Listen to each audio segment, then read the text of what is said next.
રાજકોટમાં ગટરની પાઇપલાઇન મારફતે છોડવામાં આવ્યું કેમિકલવાળું લાલ પાણી।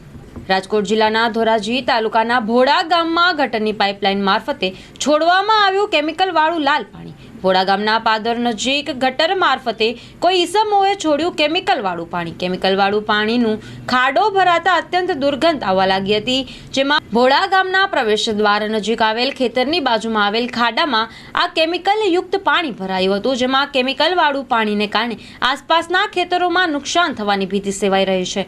પાણી એકદમ લાલ કલરનું અને દુર્ગંધ મારતું જોવા મળી રહ્યું છે, ત્યારે જીપીસીબી બોર્ડ દ્વારા તપાસ હાથ ધરવામાં આવે તો સત્ય સામે આવે।